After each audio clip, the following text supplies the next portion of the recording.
तर चीन भ्रमणबाट फर्किए लगत्तै सरकार परिवर्तन गर्ने र मुलुकलाई अस्थिरतातर्फ धकेल्ने खेल सुरु भयो।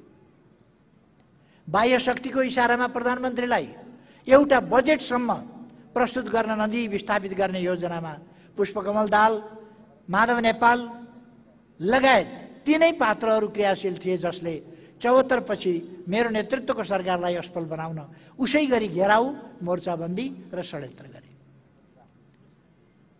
यो षड्यन्त्र पुष्पकमल दाहाल, प्रचण्ड लगायत नेताहरूभित्र निहित अवसरवाद, विभाजन र बाह्य शक्तिको सेवा गर्ने चरित्रको बद्दा दृश्य थियो। जनताको व्यापक समर्थन रहँदै पनि संसदभित्रको प्रतिकूल अङ्कगणितका कारण 73 साउन 9 गते मेरो राजीनामासँगै उक्त सरकार बहिर्गमित भयो। पुष्पकमल दाहाल, प्रचण्डको नेतृत्वमा काङ्ग्रेसको निर्णायक भूमिका रहेको सरकार बन्यो। संविधानमा अनेकौं हानिकारक प्रस्तावसहित संशोधनको दुष्प्रयास गरियो। एमाले नेतृत्वको सरकारले सुरु गरेका दूरगामी महत्त्वका कामलाई उल्टाउने दृष्टता गरियो। पार्टी साहसपूर्वक परिस्थितिको सामना गर्दै अघि बढ्यो।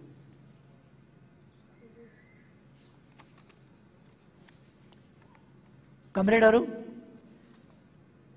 हाम्रो पार्टी जीवनमा मेची महाकाली राष्ट्रिय अभियानको विशेष महत्त्व छ।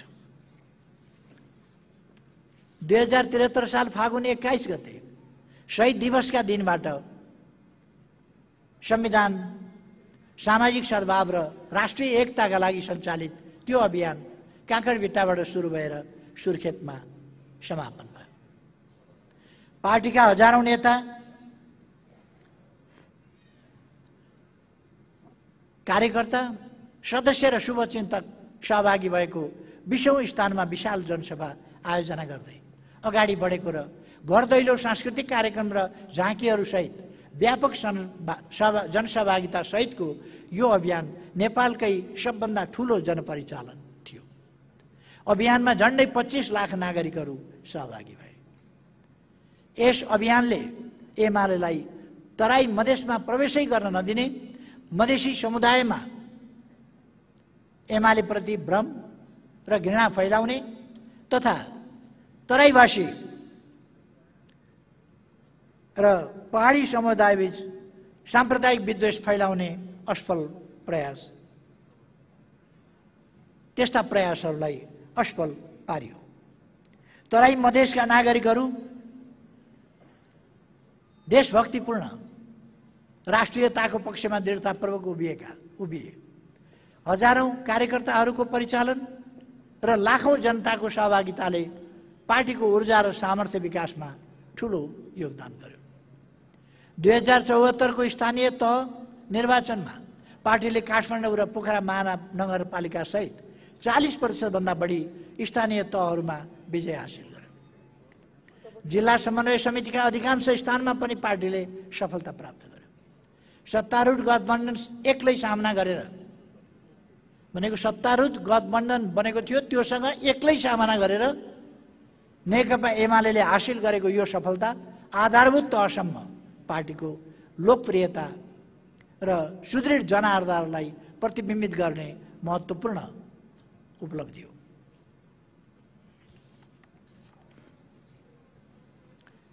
आज यस महाधिवेशनमा स्थानीय तहमा विजयी प्रमुख उपप्रमुख सहित विजयी जनप्रतिनिधि कमरेडहरूलाई सम्बोधन गर्न पाउँदा मलाई खुसी लागेको छ र गर्व लागेको छ। प्रतिनिधि कमरेडहरू, 75 जेठ 3 गते नेपाल कम्युनिस्ट पार्टी नेकपा एमाले र नेपाल कम्युनिस्ट पार्टी माओवादी केन्द्रबीच पार्टी एकीकरण भयो। यो नेपाली राजनीतिको एउटा ऐतिहासिक परिघटना हो। यससँगै हाम्रो कम्युनिस्ट आन्दोलनमा 2027-28 सालदेखि एकातिर झापा आन्दोलन, कोअर्डिनेसन केन्द्र, नेकपा माले, नेकपा एमाले हुँदै विकसित भएको प्रमुख धार र अर्कोतिर केन्द्रीय न्युक्लियस, चौथो महाधिवेशन, मशाल एकता केन्द्र, नेकपा माओवादी हुँदै विकसित भएको आन्दोलनको अर्को मुख्य धार एकीकृत भई नेपाली कम्युनिस्ट आन्दोलनको टुटेको कडी झन्डै 50 वर्षपछि फेरि जोडिन पुग्यो।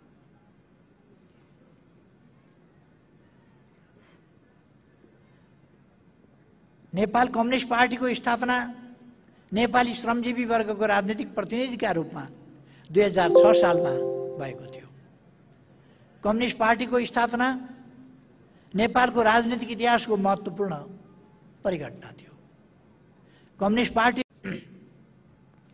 नेकपा एमाले र नेकपा माओवादी बीच 14 मध्ये सहमति गर्दै अर्को निर्वाचनसम्म सँगै जाने, निर्वाचनमा मोर्चा बनाएर लड्ने समझदारी बन्यो। लोकतान्त्रिक फोरम, राप्रपा, नेकपा माले, राजमो लगायतसँग पनि सहकार्य गरियो। 72 असोज 24 गते म प्रधानमन्त्रीमा निर्वाचित भएँ। इतिहास कैयौँले जितेर पनि हारेका छन्, हामीले कतिपय सन्दर्भमा हारेर पनि जितेका छौँ। सत्तामा रौन्जेल देखिने कतिपय सत्तासीनहरू सत्ता बाहिर पुग्न साथ गुमनाम भएका छन्। हाम्रो नेतृत्वको सरकारले उपलब्ध अवसरलाई सदुपयोग गर्दै ऐतिहासिक भूमिका निर्वाह गर्यो।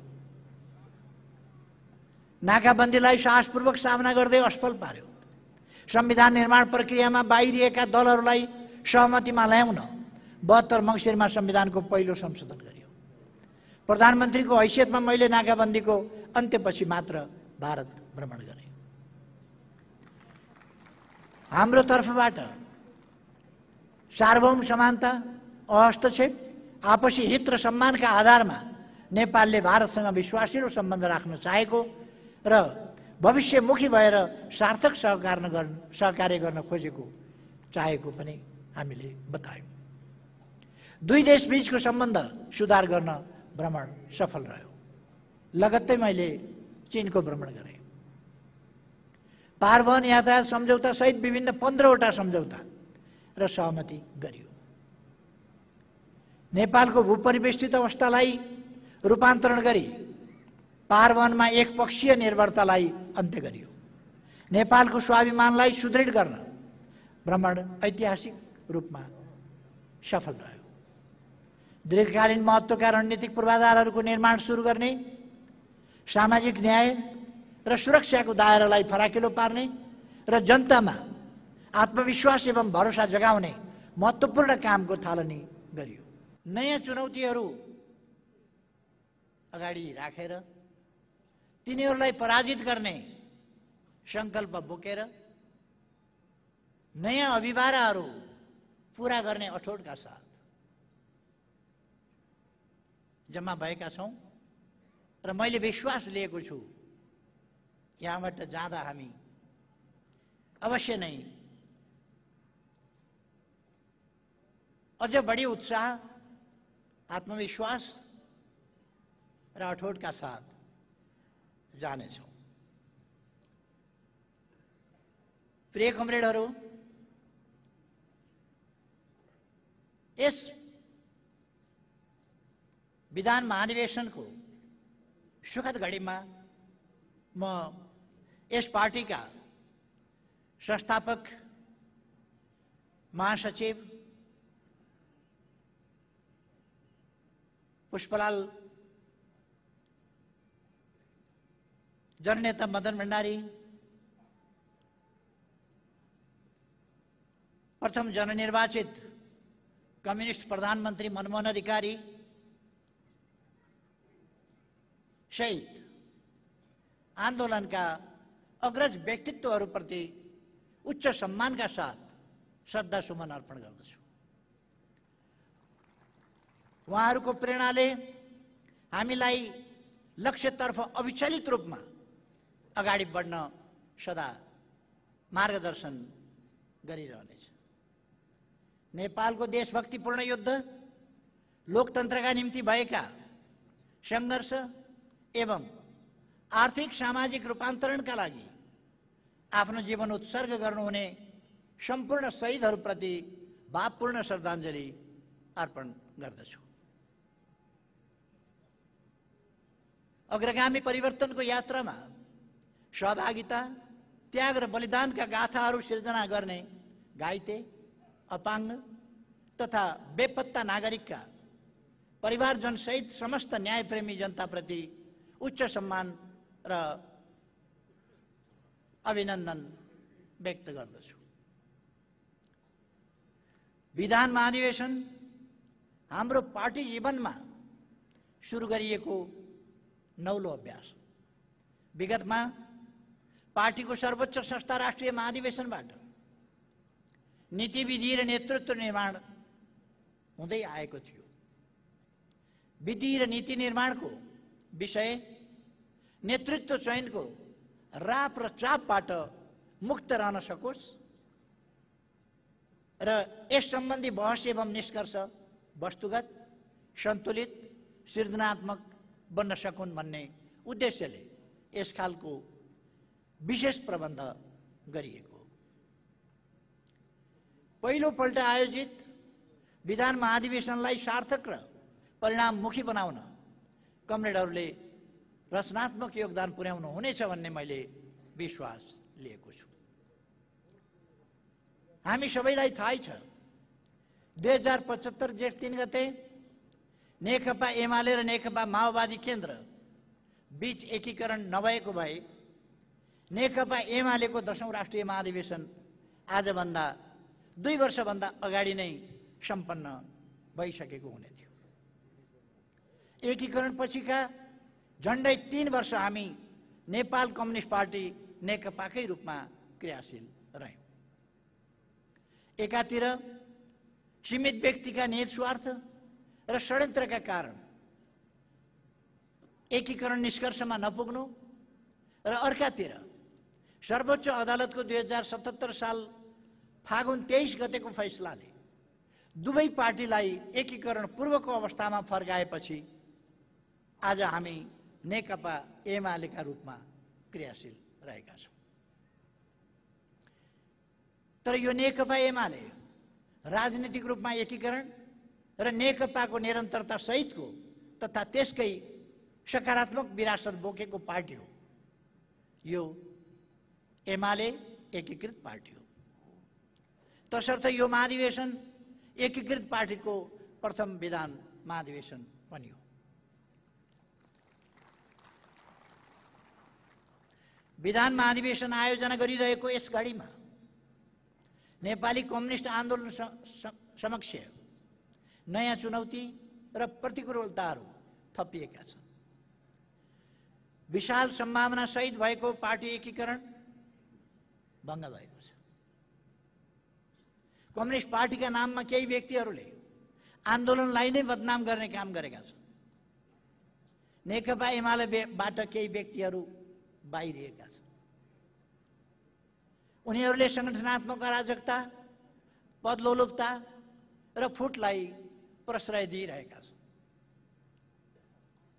हाम्रो पार्टी प्रतिपक्ष भूमिकामा फेरिएको छ। पार्टीका विरुद्ध घेराबन्दी र आक्रमणका नयाँ श्रृङ्खलाहरू सुरु भएका छन्। संविधान, लोकतन्त्र, स्थिरता र एकता, समृद्धिको अभियान एवं राष्ट्रिय हितमाथि आक्रमण बढेको छ र मुलुकको भविष्य जोखिममा परेको छ। हाम्रा सामु दक्षिणपन्थी अवसरवाद र संगठनात्मक अराजकतालाई परास्त गर्दै नेपाली कम्युनिस्ट आन्दोलनलाई सही दिशामा अघि बढाउने दायित्व छ। जनताको बहुदलीय जनवादको मार्गदर्शनमा समाजवादका आधार निर्माण गर्ने अभिभारा छ।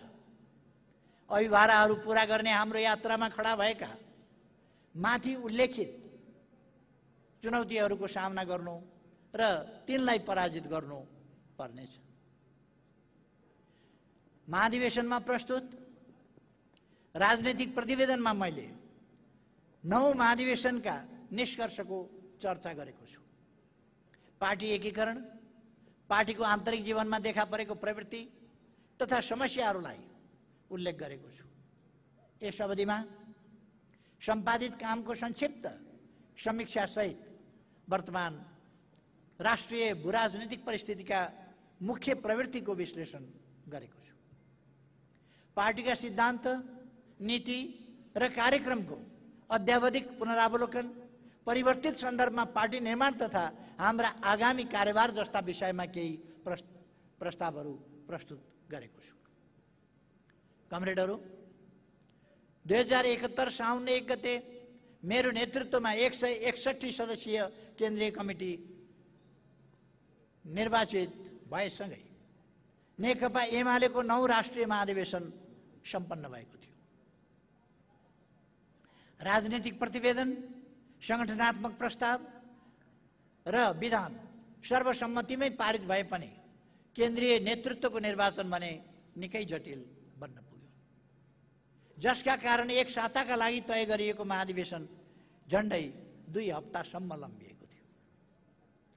महाधिवेशन पार्टीभित्र कुनै नीतिगत मतभिन्नता भएमा त्यसको समाधान गर्ने थलो हो र हुनुपर्छ। पारित नीतिको मार्गदर्शन र निर्वाचित नेतृत्वको अगुवाईमा पार्टीमा उन्नत स्तरको एकता र ऊर्जा निर्माण गर्ने पार्टीको सर्वोच्च निकाय हो। तर 9 राष्ट्रिय महाधिवेशनमा नेतृत्व चयनको क्रममा सिर्जित अस्वस्थता र कटुताका असर महाधिवेशन पछि पनि समाप्त हुन सकेन। 9 राष्ट्रिय महाधिवेशनले निकालेका निष्कर्षहरू आम रूपमा सही थिए र निर्धारण गरेका कार्यभारहरू हामीले सम्पन्न गरेका छौँ। प्रतिनिधि कमरेडहरू, आजको अन्तर्राष्ट्रिय परिस्थिति र भूराजनीतिका मूलभूत पक्षहरू 9 राष्ट्रिय महाधिवेशनले विश्लेषण गरेका जस्तै छन्। तर यस बीचमा केही नयाँ घटना र प्रवृत्तिको भने विकास भएको छ। जस्तै श्रमको स्वरूप र क्षेत्र, श्रम सम्बन्ध र शोषणका स्वरूपमा अकल्पनीय परिवर्तन आएका छन्। उत्पादनमा अत्याधुनिक प्रविधिको प्रयोगले श्रमिकहरूको ठूलो संख्यालाई बेरोजगार बनाइदिएको छ। भूमि, उद्योग र वित्तीय पुँजीमाथि क्रमशः एकाधिकार जमाउँदै अघि बढेको विश्व पुँजीवाद यति बेला सूचना र ज्ञानमाथिको वर्चस्वमा केन्द्रित भएको छ। सूचना प्रविधिको तीव्र विकासले मानव जीवनमा थुप्रै सकारात्मक प्रभाव पनि पारेको छ। तर सूचनाको भण्डारण सीमित कम्पनीहरूको हातमा रहनु र त्यसको प्रयोग दुरुपयोगको एकाधिकार पनि उनीहरूसँगै रहनुले समाजमा नयाँ चुनौती समेत थपेको छ। व्यक्तिका निजी सूचना अर्थात् डेटालाई विश्लेषण गरेर बजारीकरण गर्ने, व्यक्तिको निजी जिन्दगीलाई निशाना बनाउने, गलत सूचना या अर्धसत्य सूचना मार्फत समाजको मनोविज्ञानलाई नै प्रभावित गर्ने, राज्यको सार्वभौम भूमिका कमजोर पार्ने, उदार राजनीति विरुद्ध संकट खडा गर्ने जोखिम बढेर गएका छन्।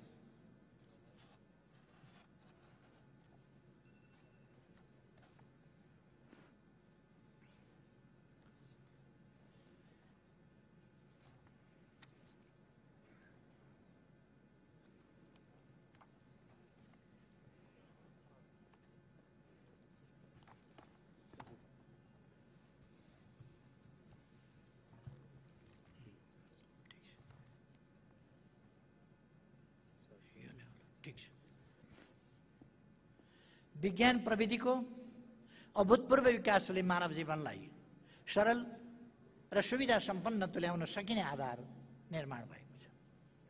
तर सम्पत्तिको असमान वितरण, विश्वव्यापी रूपमा विद्यमान गरिबी तथा विज्ञान प्रविधिका लाभहरूबाट विश्वको ठूलो जनसङ्ख्या वञ्चित हुनु परेको अवस्थाका कारण धनी र गरिब बीचको खाडल झनै बढेको छ। राष्ट्र बीच र एउटै राष्ट्रभित्र पनि विभिन्न वर्ग र समुदाय बीचको आर्थिक विषमता बढै छ। विभिन्न विकसित मुलुकहरू आफ्ना अन्तर्राष्ट्रिय दायित्व र न्यायबाट विमुख भएका छन्। अल्पविकसित र विकासशील मुलुकमा प्रभाव हुनुपर्ने विकास सहायता र लगानीमा कटौती भएको छ। उनीहरूका उत्पादनले सहज र सौविध्यपूर्ण बजार पाइरहेका छैनन्। विकासशील राष्ट्रहरूको दिगो विकास लक्ष्य गम्भीर रूपमा प्रभावित हुन पुगेको छ। संसारका प्रमुख अर्थतन्त्र बीचको तनाव र व्यापार युद्धलाई अन्त्य गर्ने सार्थक पहल हुन सकेको छैन। संयुक्त राष्ट्रसङ्घ र यस अन्तर्गत मानवाधिकार परिषद, जलवायु सम्झौता जस्ता संस्था प्रबन्धलाई निष्प्रभावी तुल्याउने कोसिस भएको छ। शस्त्रास्त्रको होड तथा पारमाणविक, रासायनिक, जैविक एवं आम विनाशका हतियारको विस्तार र सङ्कलनले विश्व शान्तिमाथि खडा गरेको चुनौती कायमै छ। विश्व शक्ति सन्तुलनमा तीव्र परिवर्तन देखा परेको छ। लामो समयसम्म युरोप अमेरिका केन्द्रित विश्व ढाँचामाथि चीनको उदय, शक्तिशाली राष्ट्रका रूपमा रुसको पुनरागमन, ब्रिक्स, साङ्घाई सहकार्य सङ्गठन लगायत क्षेत्रीय शक्ति र सङ्गठनहरूको भूमिकाले चुनौती बढाएका छन्, दिएका छन्। विश्व बहुध्रुवीय बन्दै गएको छ। चीनसँगको सम्बन्ध लगायत प्रश्नमा युरोपले सापेक्ष स्वतन्त्र दृष्टिकोण राख्न थालेको छ। विश्व प्रतिस्पर्धाको केन्द्र एसिया प्रशान्त क्षेत्र बन्न थालेको छ। अमेरिकाले अगाडि सारेको इन्डो पेसिफिक स्ट्राटेजी यसै विषयतिर लक्षित छ। हालै अस्ट्रेलिया, बेलायत र अमेरिका बीच भएको नयाँ सुरक्षा सम्झौता ओकसले यस क्षेत्रमा तनाव सिर्जना गरेको छ। लोकतान्त्रिक प्रणालीमाथि विभिन्न मुलुकमा चुनौती खडा भएका छन्। म्यानमारमा कु भएको छ र नेत्री आङ सान सुची लगायत लोकतन्त्रवादी नेताहरूलाई गिरफ्तार गरिएको छ। शान्तिपूर्ण प्रदर्शनमाथि हिंसात्मक दमन भएको छ। ल्याटिन अमेरिकाका विभिन्न मुलुकमा वामपन्थी सरकार र आन्दोलनलाई असफल बनाउन हस्तक्षेप र षड्यन्त्र जारी छ। यसका बावजुद त्यहाँ वामपन्थी आन्दोलनले नयाँ गति पनि लिइरहेको छ। सन् 2019 को अन्त्यतिरबाट सुरु भएको कोभिड-19 महामारीले विश्वलाई आक्रान्त तुल्याएको छ। यस महामारीले विश्व अर्थतन्त्रलाई 1930 को आर्थिक मन्दी र दोस्रो विश्वयुद्धले भन्दा गहिरो धक्का पुर्याएको छ। यो महामारी हाम्रो पुस्ताले सामना गरेको सबैभन्दा ठुलो स्वास्थ्य चुनौती हो। वैज्ञानिकहरूले 8 महिनामै कोभिड विरुद्धको खोप आविष्कार गरेर महत्त्वपूर्ण उपलब्धि हासिल गरे पनि खोपको असमान वितरण आज गम्भीर चुनौती बनेको छ। खोप राष्ट्रवाद, भाइरस एवं खोपका विषयमा देखिएको राजनीतिकरण विडम्बनापूर्ण छ।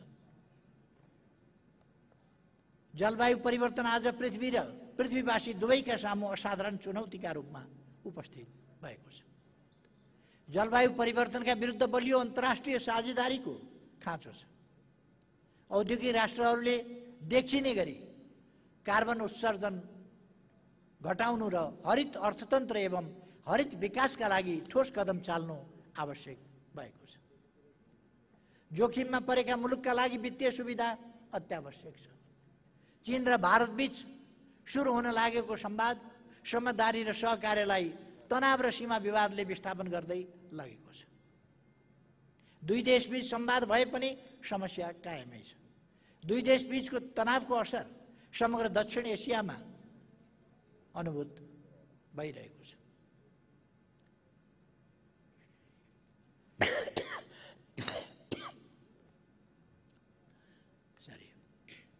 भारत पाकिस्तान बीच तनाव जारी नै छ। भारतसँग नेपाल लगायत विभिन्न छिमेकी मुलुकका कतिपय विवादित विषय अझै समाधान हुन सकिरहेका छैनन्। चिनिया विशेषता सहितको समाजवाद निर्माणमा चीनले हासिल गरेको प्रगति अभूतपूर्व रहेको छ। सन् 2020 मा चीनले आफ्ना सबै नागरिक गरिबीबाट मुक्त भएको घोषणा गरेको छ। 40 वर्षको अवधिमा 80 करोड भन्दा बढी नागरिकलाई गरिबीबाट मुक्त गर्न सफल चीन विश्वमै उदाहरणीय बनेको छ। चीनले औसत रूपमा समृद्ध समाजवादी राष्ट्र बन्ने पहिलो शताब्दी लक्ष्य हासिल गरेको छ। यस सफलताका लागि चिनिया कम्युनिस्ट पार्टी र चिनिया जनता बधाईका हकदार छन्। अफगानिस्तानबाट अमेरिका र नेटो गठबन्धनका सैनिकहरू 20 वर्षपछि पछाडि हटेका छन्। यसले स्पष्ट पारेको छ जुनसुकै बहानामा गरिए पनि बाह्य हस्तक्षेप र आक्रमण गलत हो। देशको असफलता अनिवार्य छ। कुनै पनि मुलुकको समस्या समाधानको जिम्मा सम्बन्धित मुलुककै जनताको हो, बाह्य शक्तिको होइन। अफगानिस्तान घटनाका बाछिटा दक्षिण एसियामा पर्न सक्ने र अफगानिस्तानलाई लिएर भूराजनीतिक तनाव सिर्जना हुन सक्ने सम्भावनालाई पनि ध्यानमा राख्दै नेपाल स्पष्ट रूपमा अहस्तक्षेप, लोकतन्त्र, खुल्लापन र क्षेत्रीय शान्तिका पक्षमा दृढतापूर्वक उभिनु पर्दछ। चीन भारतको सम्बन्धको प्रभाव नेपाल लगायत दक्षिण एसिया र समग्र विश्वमै गहिरो गरी पर्दछ। हामी चीन र भारत बीचको सीमा समस्या लगायतका मतभिन्नताहरू चाँडै समाधान होउन् र दुई देशबीच सार्थक साझेदारी विकास होस् भन्ने चाहन्छौँ। यसले विकास र सहयोगको त्रिदेशीय सहकार्यको सम्भावना पनि बढ्नेछ। नेपाल आफ्नो भूभाग कुनै पनि छिमेकी तथा मित्र राष्ट्रहरूका विरुद्ध प्रयोग हुन नदिने नीतिमा दृढ छ। त्यसैगरी नेपाल एक चीन नीतिमा अडिग छ। नेपाल भारत सीमा वारपार अपराध नहोस् र आतंककारीले लाभ उठाउन नसकुन् भन्ने विषयमा भारतको चासो देखिन्छ। भारतसँगको व्यापार घाटा, लिपुलेक, लिम्पियाधुरा र कालापानी र सुस्ता क्षेत्रमा नेपाली भूभाग फिर्ता, सीमाको व्यवस्थापन, नेपालको आन्तरिक मामलामा हुने अनावश्यक चासो र हस्तक्षेप जस्ता विषयमा नेपालको चासो र सरोकार रहेको छ। हामी हाम्रा छिमेकीका जायज चासो र सरोकारप्रति सजग छौँ। त्यस्तै सजगता र सम्मान हामी हाम्रा मित्रहरू विशेषतः छिमेकीहरूबाट चाहन्छौँ। दुई देश बीचका समस्यालाई जिम्मेवार कूटनीतिक पहलका माध्यमबाट समाधान गर्न हामी चाहन्छौँ। कमरेडहरू, हामी नयाँ र न्यायपूर्ण विश्व व्यवस्थाका पक्षमा दृढतापूर्वक उभिन्छौँ। उत्पीडित राष्ट्रहरू तथा श्रमजीवी वर्गका हक हित र मुक्तिका आन्दोलनमा ऐक्यबद्धता जाहेर गर्दछौँ र आफ्नो ठाउँबाट विश्व शान्ति, न्याय, समानता र समाजवादी आन्दोलनलाई हामी सहयोग गर्दछौँ। हाम्रो विदेश नीतिको सारो राष्ट्रिय हितको रक्षा र सम्वर्धन गर्दै सबैसँग मित्रता कायम गर्नु र कसैसँग पनि वैरभाव नराख्नु, विश्वका सबै देशसँग सार्वभौम समानता, अहस्तक्षेप, पारस्परिक सहयोग तथा सम्मानमा आधारित सम्बन्ध विकास गर्नु, नेपालको छविलाई शान्तिको पक्षधर, लोकतान्त्रिक र प्रगतिशील राष्ट्रको रूपमा विश्व सामु स्थापित गर्नु, वातावरण लगायतका साझा सवालमा सहमति र साझा प्रयासका साथ अगाडि बढ्नु। यी हाम्रा विदेश नीतिका आधारभूत कुराहरू हुन्।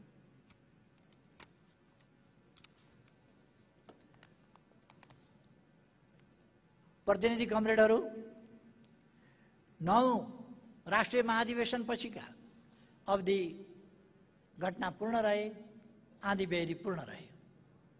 विनाशकारी भूकम्प पीडितको सेवामा स्वयंसेवक परिचालन, संविधान सभाबाट संविधान निर्माण र घोषणा, नेकपा एमाले नेतृत्वको सरकार गठन, नाकाबन्दीका विरुद्ध सशक्त प्रतिरोध र अभूतपूर्व राष्ट्रिय एकताको प्रदर्शन, चीनसँग पारवन र यातायात सम्झौता, एमाले विरुद्ध षड्यन्त्र र सरकारबाट विस्थापन, मेची महाकाली राष्ट्रिय अभियान, स्थानीय निर्वाचन र ऐतिहासिक सफलता।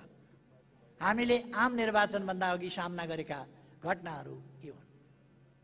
यी सबै घटनाहरूमा हामीले प्रभावकारी भूमिका निर्वाह गर्यौं र पार्टीको नेतृत्व स्थापित गर्यौं।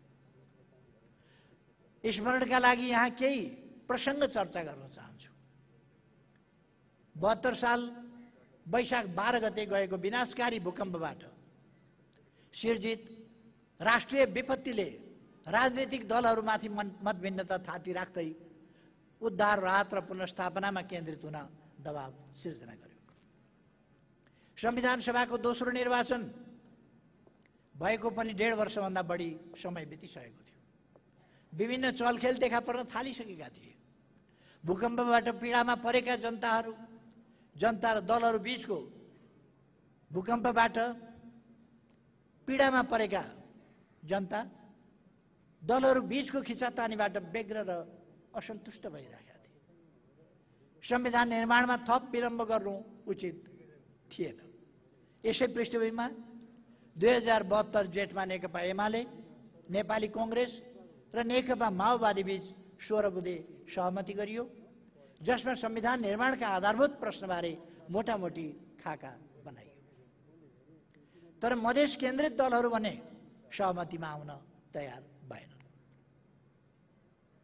यस क्रममा विभिन्न स्थानमा हिंसक र अराजक घटनाहरू प्रायोजित हुन थाले। 72 साल भदौ 7 गते कैलालीको टिकापुरमा 8 जना सुरक्षाकर्मी र 1 जना निर्दोष बालकको ज्यानै लिने गरी अत्यन्त त्रासद र विभत्स घटना घटाइयो। सुर्खेत लगायत पहाडी भूभागमा पनि हिंसाका घटना भए। मधेस केन्द्रित दलका कतिपय नेताहरूले संविधान निर्माणमा बाह्य हस्तक्षेपको माग गरे। असन्तुष्टि, विरोध र हिंसालाई देखाएर संविधान निर्माणमा विलम्ब गर्नुपर्ने तर्क प्रस्तुत हुन थाले। कांग्रेस र माओवादीका कतिपय नेताहरूको उत्तेजना र हिंसा फैलाउने घटनामा सहभागिता देखियो। कतिपय बाह्य हस्तक्षेप, कतिपय बाह्य पक्ष संविधान बन्न नदिन खुल्ला रूपमा दबाव र हस्तक्षेपमा उत्रिन थाले। यस हस्तक्षेपको असर विभिन्न राजनीतिक दल, सरकार एवं अन्य संस्थामा पनि देखिन थाल्यो। नियोजित रूपमा सुरु भएका गतिविधिलाई आधार बनाएर संविधान निर्माण रोक्न हुँदैन थियो, सकिँदैन थियो र हामीले रोकेनौं। संविधान निर्माणमा जति ढिलाइ भयो यसलाई जारी गर्नु त्यति नै असम्भव हुने थियो। तसर्थ हाम्रो पार्टीले संविधान जारी गर्न निर्णायक हस्तक्षेप गर्यो। मूलतः हाम्रो पार्टीको अग्रसरता, नेतृत्व र निर्णायक भूमिकाका बलमै 2072 साल भदौ 30 गते संविधान सभाबाट नेपालको संविधान निर्माण भयो र त्यसै वर्ष आश्विन 3 गते संविधान जारी भयो। यस संविधानले नेपालको राष्ट्रिय सार्वभौमिकता, भौगोलिक अखण्डता, स्वाधीनता र नेपाली जनतामा निहित सार्वभौम सत्ता बाहेकका अन्य विषय जनताको इच्छा अनुसार संवैधानिक बाटोबाटै परिवर्तन गर्न सकिने आधार निर्माण गरेको छ। यसले राजनीतिक परिवर्तनका नाममा हुने हिंसा र विद्रोहको आधार समाप्त गरिदिएको छ। शान्तिपूर्ण र वैधानिक बाटोबाट समाजवाद निर्माण गर्ने आधार तयार भएको छ। यसमार्फत सामाजिक न्याय सहितको लोकतन्त्रको प्रत्याभूति भएको छ। आर्थिक, सामाजिक, सांस्कृतिक अधिकारहरू मौलिक हकका रूपमा सुनिश्चित भएका छन्। शहरमा नेपाली जनताको आफ्ना प्रतिनिधिहरूबाट निर्मित संविधानबाट शासन सञ्चालन हुने दशकौं पुरानो सपना यस संविधान मार्फत साकार भएको छ। नेपाली जनताका 7 दशकभन्दा लामो आन्दोलन र क्रान्तिका उपलब्धिहरूलाई यस संविधानले संस्थागत गरेको छ। यससँगै नेपाली समाज राजनीतिक स्थायित्व र समृद्धिको चरणमा प्रवेश गरेको छ। संविधान तत्कालीन शक्ति सन्तुलनको दस्तावेज हो। तत्कालीन शक्ति सन्तुलनका दृष्टिले यो ऐतिहासिक दस्तावेज हो। संविधान निर्माणमा खेलेको सक्रिय, रचनात्मक, अग्रणी र नेतृत्वदायी भूमिकाका लागि नेकपा एमाले गर्व गर्दछ। आगामी दिनमा संविधानको रक्षा, कार्यान्वयन र विकासमा पार्टीले यसै गरी नेतृत्वदायी भूमिका खेल्नेछ भन्ने कुरा म दोहोऱ्याउन चाहन्छु। कमरेडहरू, विनाशकारी भूकम्प नेपालका लागि आर्थिक, सामाजिक र सांस्कृतिक दृष्टिले एउटा अग्नि परीक्षा नै थियो। विनाशको घडीमा सरकारको मुख मात्र ताक्नु वा बाह्य दाताहरूको भर परेर बस्नु उचित हुँदैन थियो। तसर्थ हाम्रो पार्टीले स्वयंसेवक परिचालन गर्ने निर्णय गर्यो। पार्टीको आह्वानमा झन्डै 50,000 स्वयंसेवकहरू भूकम्प पीडितको सेवामा खटिए। उनीहरूले 1 महिनाको अवधिमा 27,000 भन्दा बढी घर टहराहरू बनाए। 23,000 भन्दा बढी घर र विद्यालयका भग्नावशेष सफा गरे र हजारौं अस्थायी कक्षा कोठा निर्माण गरे। यति विशाल, सशक्त र प्रभावकारी स्वयंसेवक परिचालन कमसेकम नेपालको समकालीन इतिहासकै विशिष्ट घटना हो। तराई मधेसबाट दुर्गम पहाडमा, पूर्वबाट पश्चिममा अनि पश्चिमबाट पूर्वका जिल्लामा परिचालन गरिएका स्वयंसेवक मार्फत नेपाली समाजको यथार्थ अवस्थालाई गहिरो गरी बुझ्न, अन्तर समुदाय एकता सुदृढ गर्न तथा युवाहरूमा स्वयंसेवी भावनाको विकास गर्न ठूलो योगदान पुगेको छ। यस सफल अभियानका लागि पनि पार्टी गर्व गर्दछ। 72 सालको नेपालमाथिको नाकाबन्दी 6 महिना अगाडि मात्रै विनाशकारी भूकम्पले थिलथिलो पारेको मुलुकमाथि अनाहकमा लादिएको अमानवीय र अन्तर्राष्ट्रिय कानुन विरुद्धको व्यवहार थियो। इतिहासकै यस्तो कठिन घडीमा नेपाली जनताले अभूतपूर्व एकता, संयम र देशभक्तिको प्रदर्शन गरे। नाकाबन्दीलाई नाकाबन्दी भन्न सम्म नसक्ने गरी लाचारी देखाएको कतिपय शक्तिहरूले त्यस्तो लाचारी देखाएको बेला मधेस केन्द्रित दलहरूले तराईमा हिंसा र उत्तेजनाको श्रृङ्खला जारी राखेको बेला अन्य राजनीतिक दल, नागरिक समाज, सञ्चार माध्यम र समग्र राष्ट्र नाकाबन्दी विरुद्ध एकजुट भएर लाग्यो। बरु भोकै मर्ने तर बाह्य दबाव सामु घुँडा नटेक्ने नेपाली स्वाभिमान प्रदर्शन भयो। सरकारको नेतृत्वमा राष्ट्रिय एकताको अनुपम दृष्टान्त नेपाली जनताले प्रस्तुत गरे। अन्ततः 72 माघमा भारतीय नाकाबन्दी अन्त्य भयो। नेपाली जनताले राष्ट्रिय स्वाभिमान, राष्ट्रिय एकता र स्वाधीनताका लागि प्रकट गरेको उक्त साहस र संकल्प समकालीन नेपाली इतिहासकै विशिष्ट घटना हो। प्रिय कमरेडहरू, पूर्व सहमति अनुसार संविधान जारी भइसकेपछि सरकारको नेतृत्व नेपाली कांग्रेसले सहजै नेकपा एमालेलाई हस्तान्तरण गर्नुपर्ने थियो। तर कांग्रेस सहमतिमा अड्न सकेन र सहमतिबाट पछि हट्यो। आन्दोलनका उपलब्धि संस्थागत गर्न परिवर्तनका सम्भाग बीच सहकार्य हुनुपर्ने आवश्यकता अस्वीकार गरेर कांग्रेसले 7 साल र 46 सालको आन्दोलनपछि गरेका गल्ती फेरि पनि दोहोऱ्यायो।